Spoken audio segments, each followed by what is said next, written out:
Hello my dear student मैं हूं हार्दिक बरवालिया और हम सीख रहे थे क्लास 10 का मैथ्स। स्टूडेंट, तो हम मैथ्स में चैप्टर नंबर 9 सीख रहे थे और 9 में हम पहुंच गए थे एक्सरसाइज 9.1 का क्वेश्चन नंबर 11। तो चलिए आज सीख लेते हैं सम नंबर 11 और 12।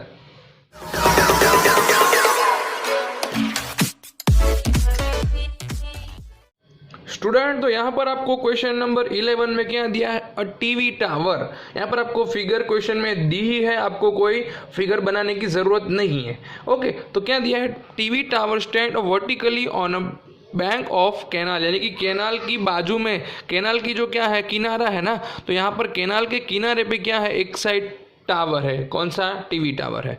From a point on the other bank, यानी कि जो दूसरा किनारा है वहां से हमें क्या देखना है, directly opposite the tower, tower के ऑपोजिट, वहां से हमें क्या देखेंगे, टावर को directly opposite the tower, the angle of elevation the top of tower is 60 degree. तो यहाँ पर आप देख सकते हैं, यहाँ पर जो बी है ना, कैनाल है, उसका किनारा नंबर 1 है, वहां पर टावर है, और दूसरे किनारे से हम देखेंगे, दूसरा किनारा सी पॉइंट पे है, तो वहां से हमें टावर की टॉप 60 डिग्री पे दिख रही है। From the another point 20 metre away from the point on the line joining these point to foot of tower, angle of elevation of the top of tower is 30 degree.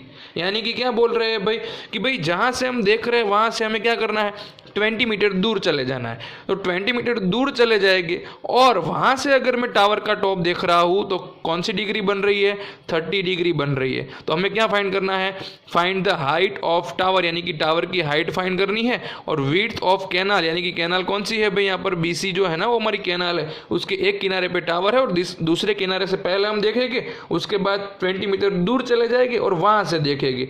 Okay, तो यहाँ पर क्या हो गया, कैनाल है और जो A B है वो हमारा क्या है, टावर है। सिंपल है। तो अगर मुझे यहाँ पर पहले तो लिखना है तो मैं क्या लिख सकता हूँ, तो पहले मुझे लिखना है तो मुझे A B is equal to height of tower and B C is equal to क्या लिख सकता हूँ, विड्थ ऑफ कैनाल। तो यहाँ पर लिख देते हैं B C is equal to width of canal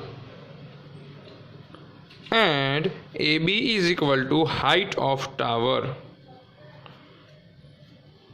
okay, चलिए तो सॉल्व करना है, हमें टारगेट पता चल गया है, हमें क्या फाइंड करना है। तो भाई हमें यहाँ पर 20 डिग्री दिया है, बीसी तो हमें कुछ दिया नहीं है, तो दो ट्रायंगल बनेंगे, एक 60 डिग्री वाला, एक 30 डिग्री वाला। तो मैं पहले तो बड़ा सा बना लूँ या तो छोटा सा एंगल कोई भी बना सकता हो। तो पहले सपोज मुझे ए बी सी ट्रायंगल रखना है, तो मुझे क्या दिया है, यहाँ पर दूसरा कुछ नहीं दिया है, सिर्फ और सिर्फ 20 मीटर दिया है ना, कोई बात नहीं। चलिए पहले हम लिख देते हैं फोर ट्रायंगल, कौन सा है, ए बी सी। तो for triangle A B C.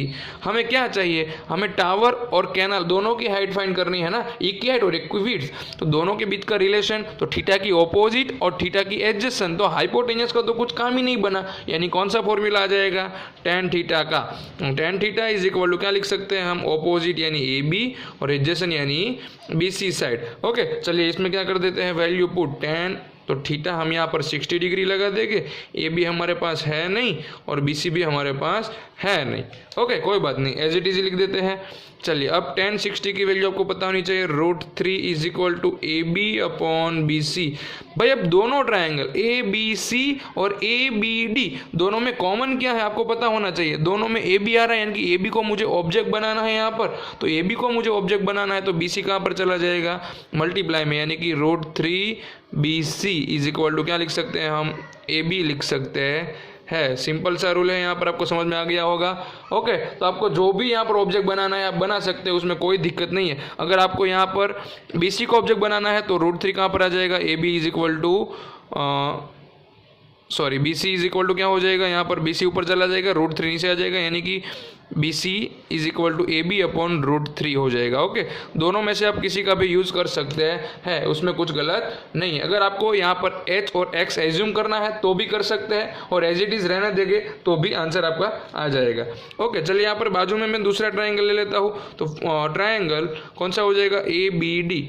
For triangle A B D वही formula, tan theta is equal to opposite, यानी कि 30 डिग्री के ऑपोजिट ए बी साइड है और 30 डिग्री के डिवाइड में बी डी। तो बी डी यानी कौन से दो पार्ट हो जाएगी, बी डी की प्लेस पर मुझे लिखने हो तो सी डी प्लस BC दोनों का प्लस लिख सकता हूँ ना, पूरी साइड उसकी प्लेस पर मैंने 2 पार्ट लिख दिए है यहाँ पर डायरेक्टली। तो यहाँ पर 10 में पुट कर देता हूँ 30 डिग्री। AB तो हमारे पास है नहीं, यहाँ पर हम वैल्यू ले सकते हैं लेकिन AB को पहले एज इट इज ही रहने देते हैं। CD हमारे पास है 20 मीटर और प्लस BC की प्लेस पर हम क्या पुट कर देते हैं, AB अपॉन √3 कर देते हैं। चलिए AB अपॉन क्या मैंने पुट कर दिया, √3। अगर आप AB की प्लेस पर √3 BC भी पुट कर सकते हैं, आपकी मर्जी, आप कुछ भी कर सकते हैं। चलिए 1030 की वैल्यू 1/√3 हो गई। यहाँ पर मुझे क्या करना पड़ेगा, एलसीएम लेना पड़ेगा। तो 20 के साथ √3 का मल्टीप्लाई, 20√3 प्लस AB और उसके दोनों की डिवाइड में आ जाएगा √3। आपको पता होगा कि भाई डिवाइड का भी डिवाइड होगा, यहाँ पर डिवाइड का भी डिवाइड है ना, तो वो कहाँ पर चला जाएगा, न्यूमरेटर में चला जाएगा। सिंपल सा, यानी कि यहाँ पर हो गया 1/√3 इज इक्वल टू यहाँ पर √3 मल्टीप्लाई AB हो जाएगा और डिवाइड में आ जाएगा 20√3 प्लस AB। अंडरस्टैंड। चलिए अब इसको सॉल्व करते हैं धीरे धीरे और हमारा आंसर ले आते हैं। तो अब हम क्या करेंगे यहाँ पर, तो यहाँ पर जो 20√3 प्लस AB है उसका मैं क्रॉस में 1 के साथ मल्टीप्लाई करूँगा तो वही का वही रहने वाला है, कुछ में कुछ चेंजेस नहीं होगा। इज इक्वल टू करके यहाँ पर √3 2 टाइम्स है तो 3AB हो जाएगा।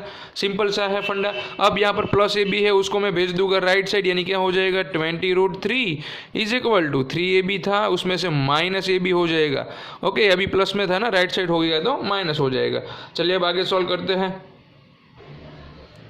तो अब यहाँ पर क्या हो जाएगा, तो 20√3 is equal to 3 times AB, उसमें से 1 टाइम चला जाएगा तो 2 टाइम्स AB बच जाएगा। अब 2 को हम भेज देंगे कहाँ पर, डिवाइड में, तो मुझे मेरा AB का आंसर मिल जाएगा। AB क्या है, हमारे जो टावर था टीवी टावर उसकी हाइट, तो मुझे मिल गई टीवी टावर की height AB is equal to 10√3 metre. लेकिन यहाँ पर सम अभी फिनिश नहीं हुआ, अभी भी मुझे एक टर्म फाइंड करना है। कौन सा टर्म बाकी रह गया है हमारा, विड्थ ऑफ कैनाल BC। तो BC का फॉर्मूला भी हमें पता ही है ना, BC इज इक्वल टू क्या लिखा था हमने, अब देख लीजिए आगे वीडियो में, AB अपॉन √3। सिंपल सा लॉजिक है। तो यहाँ पर भी हम वैल्यू पुट कर देते, AB की हमारे पास वैल्यू यहाँ पर से आ गई है 10√3, डिवाइड में √3 है, कट हो जाएगा, यानी हमारा आंसर क्या बन जाएगा BC का 10 मीटर। ओके, तो यहाँ पर सिंपल सा है, मुझे अगर वर्ड में आंसर लिखना है तो मैं क्या लिख सकता हूँ, देयरफॉर करके, तो मैंने यहाँ पर आंसर लिख दिया, therefore height of tower is, कितनी हो जाएगी, height of tower is 10√3 metre and width of, width किसकी है कि भाई, तो विड्थ ऑफ कैनाल, कैनाल की विड्थ है ना, तो वो हमारी कितनी मिल गई है, आप यहाँ पर देख सकते हैं 10 मीटर। तो दोनों आंसर मैंने फाइंड कर दिए हैं। तो यहाँ पर हमारा क्वेश्चन नंबर 11 फिनिश हो गया।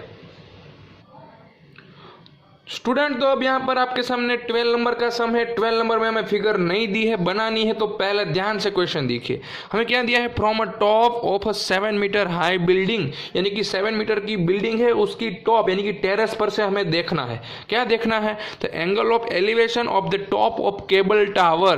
केबल टावर का टॉप देख रहे हैं, कहाँ से देख रहे हैं, बिल्डिंग के टॉप से।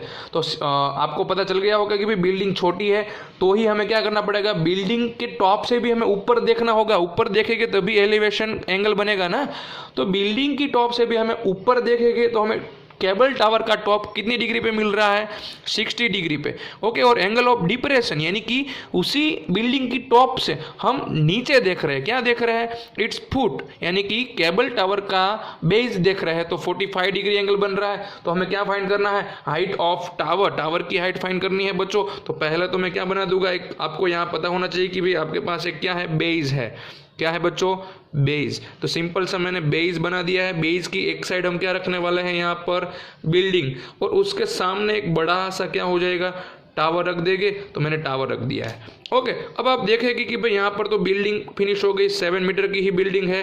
ओके, तो बिल्डिंग की टॉप से मैं टावर का टॉप देख रहा हूँ, यहाँ तक देख रहा हूँ, तो कितना एंगल बन रहा है, 60 डिग्री। तो भाई एंगल कहाँ से बनेगा, तो हॉरिजॉन्टल लेवल से बनेगा। तो हॉरिजॉन्टल लेवल मैंने ड्रॉ कर दिया है, तो यहाँ पर कितना बन रहा है, 60 डिग्री। और बिल्डिंग की टॉप से ही मैं अगर क्या देख रहा हूँ, तो भाई टावर की बॉटम देख रहा हूँ, यानी कि फुट देख रहा हूँ, तो मुझे कितना एंगल मिल रहा है, 45 डिग्री। तो यहाँ पर आपकी फिगर कोई अलग सी बन गई है ना, सिंपल। तो अब यहाँ पर मुझे फाइंड क्या करना है, टावर की हाइट फाइंड करनी है। तो मैं यहाँ पर नेम दे देता हूँ A बी, उसके बाद यहाँ पर दे देता हूँ सी डी, तो यहाँ पर एक पॉइंट खाली रह गया, उसको हम बोल देते ई। तो यहाँ पर आपको दो 90 डिग्री के एंगल मिलेंगे, एक ऊपर और एक नीचे, तो आपके दो ट्राइंगल बनेंगे। आपके जहाँ पर भी दो एंगल हो ना वहाँ पर आपके दो ट्राइंगल बनेंगे। कौन कौन से बनेंगे तो देखिए मैं आपको दिखा देता हूँ, ए ई डी और ए ई सी, एक नीचे का 45 डिग्री वाला, एक ऊपर का 60 डिग्री वाला। ओके, तो दोनों में से मुझे क्या मिलने वाला है, कुछ तो मिल जाएगा। यस, यहाँ पर से मुझे डायरेक्टली पता चल गया कि भाई ए बी 7 है,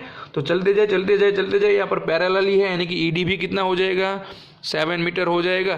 तो अब मुझे फाइंड करने का क्या बाकी रह गया, सिर्फ और सिर्फ सी। अगर मुझे सी मिल जाता है तो बच्चों दोनों का मैं प्लस कर दूंगा ना, तो मुझे पूरी टावर की हाइट मिल जाएगी। तो यहाँ पर दोनों ट्रायंगल में कॉमन हो ऐसी कौन सी चीज़ है, ए ई। तो पहला टारगेट मेरा ए ई है, और मेरे कौन से ट्रायंगल में वैल्यू दी है, तो नीचे वाला ट्रायंगल ए ई डी में एक वैल्यू दी है, तो मुझे दूसरी वैल्यू मिल जाएगी। कौन सी, तो भाई थीटा की ऑपोजिट है और थीटा की एडजेसेंट मुझे मिल जाएगी। यहाँ पर 90 डिग्री के सामने जो होगा वो तो हाइपोटेन्यूस होगा ना, उसका तो मुझे कुछ काम ही नहीं है। तो पहले तो मैं यहाँ पर लिख देता हूँ कि ए बी हमारा क्या है, A B is equal to height of building, height of building. तो बिल्डिंग की हाइट कितनी है, इज इक्वल टू, तो पहले यहाँ पर A B is equal to E D भी हो जाएगा, और इज इक्वल टू 7 मीटर हमें क्वेश्चन में बता ही दिया है। ओके, और दूसरा हमें क्या लिखना है यहाँ पर, तो दूसरा हमारे पास है सी डी, सी डी हमारा है टावर, तो यहाँ पर हाइट ऑफ केबल टावर लिख देते हैं, height of cable tower. Simple, समझ में आ गया। तो चलिए अब धीरे धीरे क्या कर देते हैं, सॉल्व कर देते हैं।